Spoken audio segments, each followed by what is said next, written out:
Hey everybody, welcome back to the channel. This is Chris. Today I want to go over my pull list from the local comic book store. I think I've got some pretty good books for you guys, so let's see what we got.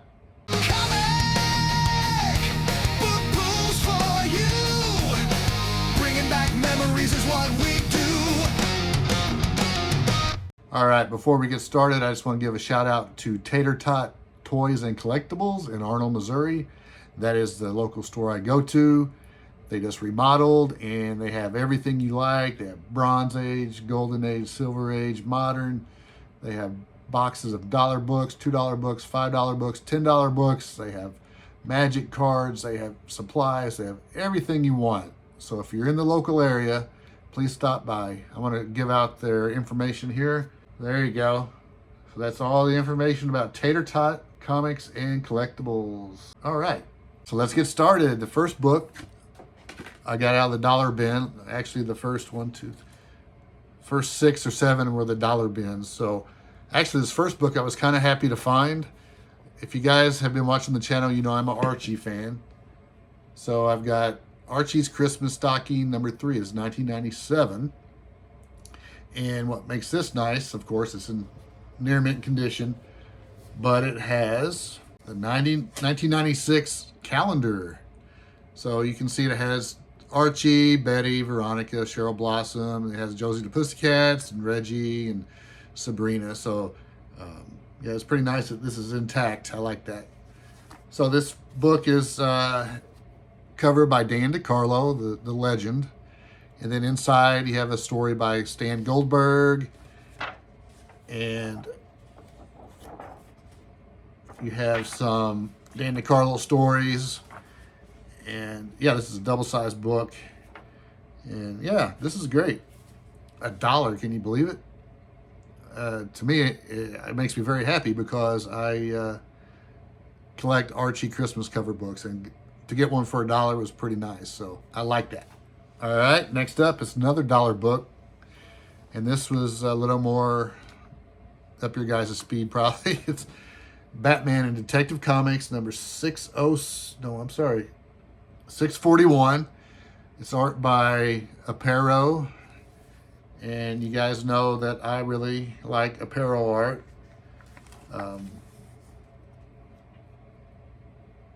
Yeah, this is great. This is from 1992.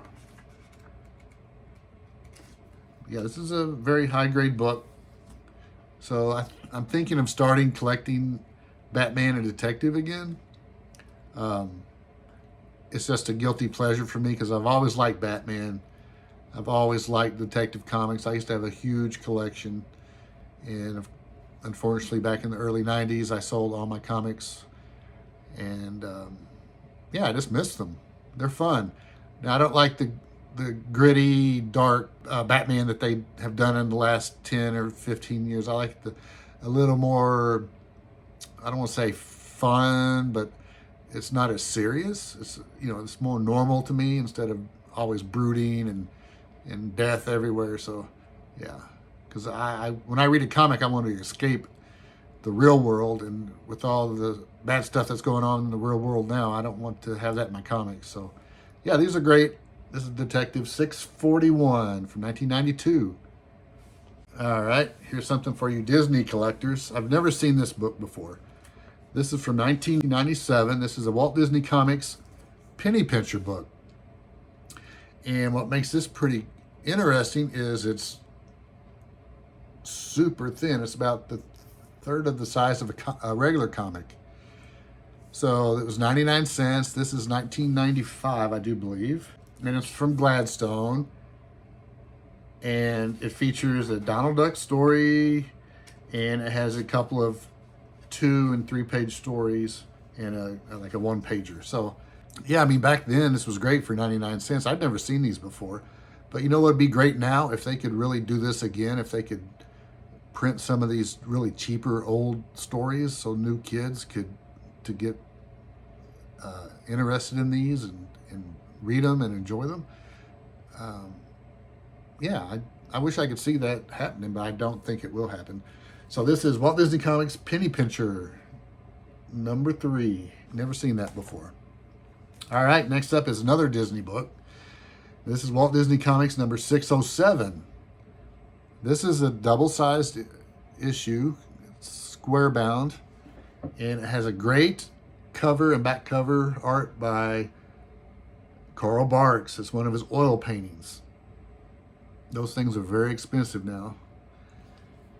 And we have stories from, I think,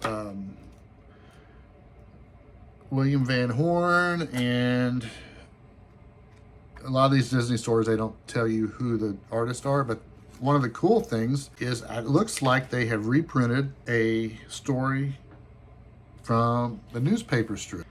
It's Mickey Mouse Outwits the Phantom Blot, and it has daily dates on it, and it looks like strips, so I'm pretty sure this is reprinted from the newspaper strips, from the newspapers of the day. So that's pretty cool. They, recolored, and they look great.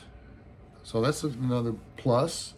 Plus you have Donald Duck story. You have, well, I can go down to the index here. There's like 7 or 8 stories. So this is great.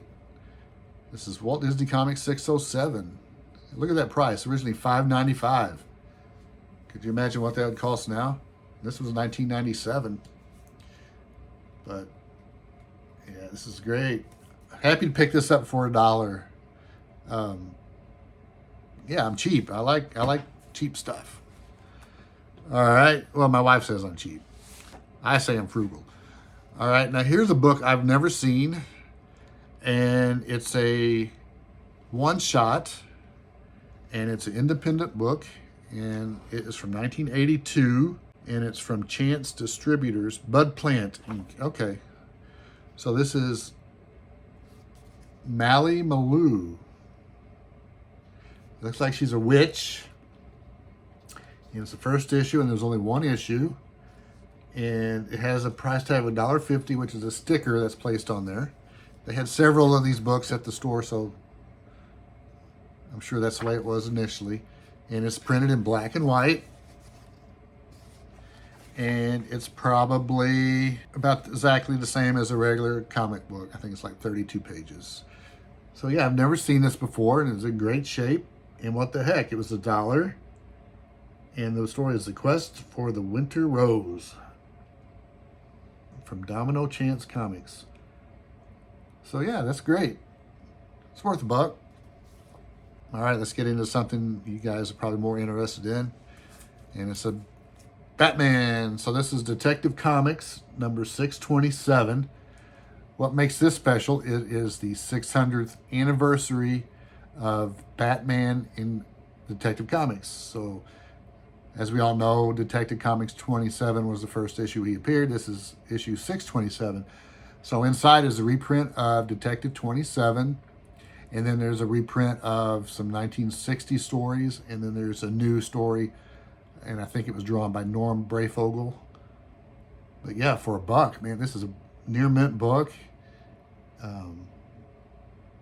I just love it. Look at that cover too.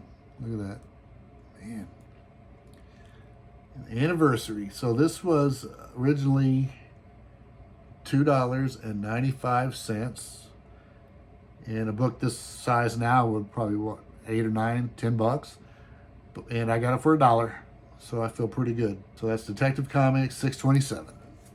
Okay, I'm done with the dollar pools. So these are regular priced or higher books. So this is Adventure Comics 462. This is from April 79. And this features the death of Batman. So this is Batman of Earth 2. And then you have all the heroes of Earth 2 there at his funeral looking up the casket. So yeah, this is one of the books that actually kept the characters dead once they died. And this is probably a very fine copy, near mint, very fine. It has a couple of stress lines, but overall, it's a great looking book. And I've looked on eBay, and they want to charge an arm and a leg for some of these. So I feel pretty good for what I paid. I think I was paid $5 or something like that. 5 or 10. I think it was 10. So yeah, so this is great. I'm very happy with this book, and I always like Earth 2 heroes. I always used to like the JLA and JSA team ups and all that kind of stories. It's just great. So I was happy to get this one. This is Adventure 462 from April of '79. It's a $1 book. It's Amazing Spider-Man 17, which is a legacy issue 982. So this features Spider-Man fighting some villains. I haven't read the book, but the title is Under Alien Attack. Yeah, that's great. I normally don't buy brand new books, but I will buy new Spider-Man books because I like the character and I like to see what they are doing with him. Yeah, it was worth, I think it was $4.99. Yeah, it's worth it. All right, we're down to the last book. This is a book that I've had, and I have it, and it has a crease in it. So I found this one at a reasonable price, not creased. So it's Amazing Spider-Man 226. It features the Black Cat. It says, she's back, the Black Cat. So this is art by John Romita and Al Milgrom on the cover, and 1981, a 60-cent book. So if you guys really like the original Spider-Man run, and this is a good book for you. I've been kind of hard on John Romita Jr. His style has changed so much in the later years that I don't like it at all. But at this point, he still draws great, in my opinion. And he fit the Spider-Man mold just like his father. So this is great. Yep, and the Black Cat. Can't beat the Black Cat. All right, so that's Amazing Spider-Man 226 from 1981. All right, there you have it. That's my comic book pulls for this week. All right, until next time, we will talk to you later. Bye.